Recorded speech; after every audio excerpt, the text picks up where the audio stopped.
Bueno, buenas tardes. Hoy brevemente les hablaré de las variables fisiológicas de uso en el deporte y vamos a empezar por la definición de estas variables fisiológicas, encontrándonos primero que todo con la que ustedes consideran más usan, que es el consumo máximo de oxígeno. Ese consumo máximo de oxígeno no es más, como su nombre lo indica, que la capacidad máxima para el consumo de oxígeno durante la realización de esfuerzos máximos. Si usted le pone a un deportista a realizar una prueba, esa prueba, usted quiere obtener el consumo máximo de oxígeno, él no la realiza de forma máxima, ahí no se ha obtenido el consumo máximo de oxígeno. Porque un principio es que debe ser una realización del esfuerzo máximo. Ese consumo máximo de oxígeno refleja la máxima capacidad de una persona de absorber, de transportar y de consumir oxígeno, y son sinónimos de ella la potencia aeróbica, la absorción máxima de oxígeno, la resistencia cardiorrespiratoria y la capacidad aeróbica.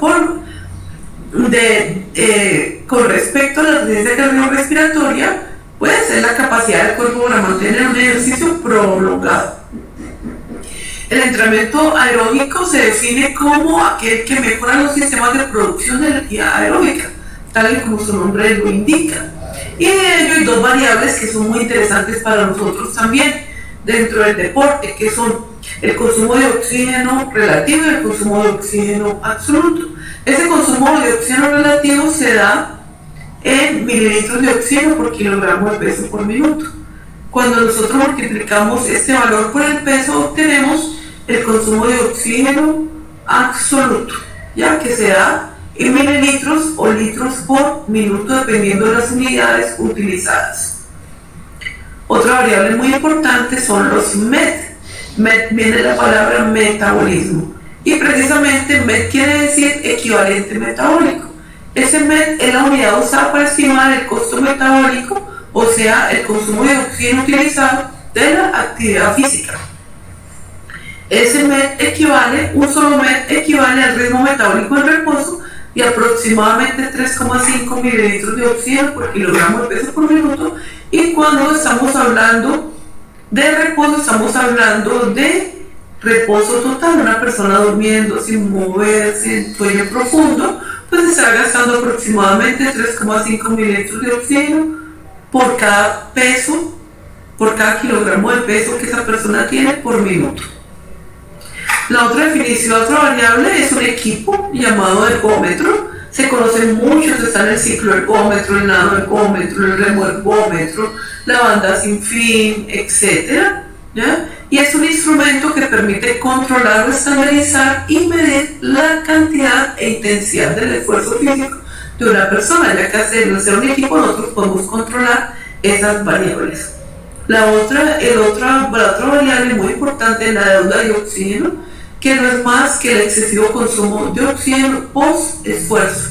O sea, cuando ya estamos a un nivel tal de descanso, digamos así, que no necesitamos consumir oxígeno, lo seguimos consumiendo. Por lo tanto, es el elevado consumo de oxígeno por encima de los niveles de reposo después del ejercicio.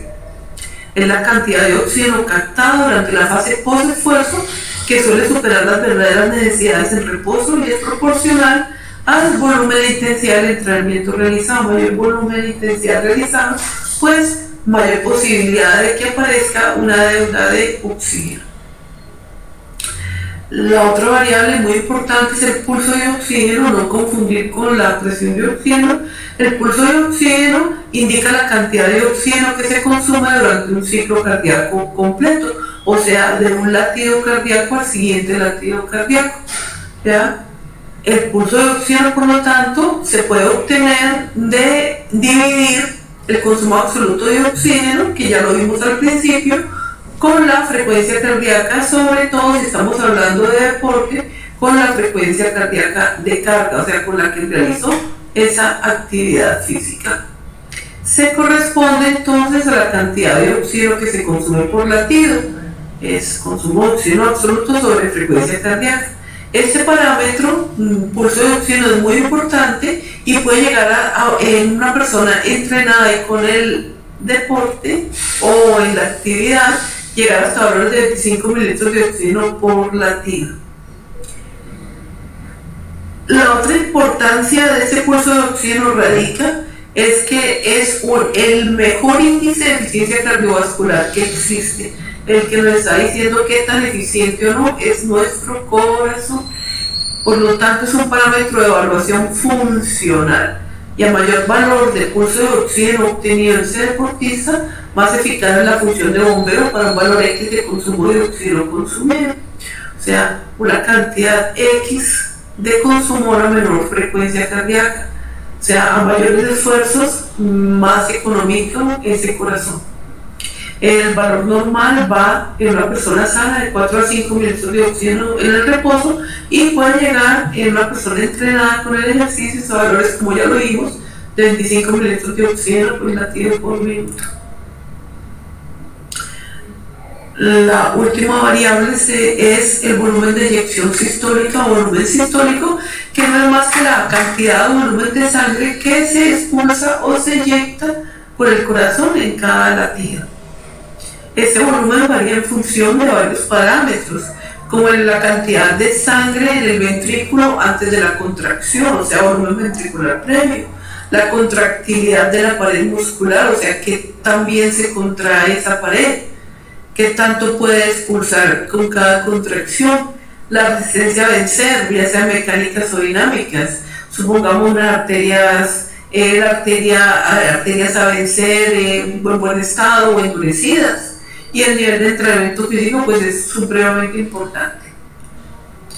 Para finalizar, vamos a ver esta tabla de capacidad aeróbica que divide los valores en mujeres y en hombres, o sea, por género femenino y masculino, ¿ya?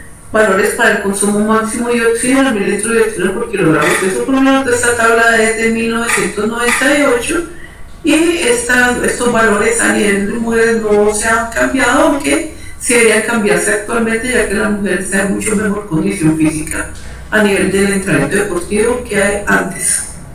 De todas maneras, para no polemizar, estas son las tablas que tenemos, ¿ya? Y que sirven para evaluar esta persona. Se divide por rangos de edad, desde los 13 hasta los 60 años y más, y su calificación va de muy pobre, promedio, bueno, alto y muy alto. ¿Cómo podemos evaluar la tabla? Pues con el consumo de oxígeno máximo relativo que podemos obtener en una prueba de esfuerzo o en un test que le realicemos a los deportistas. Ok. Aquí les comparto la web grafía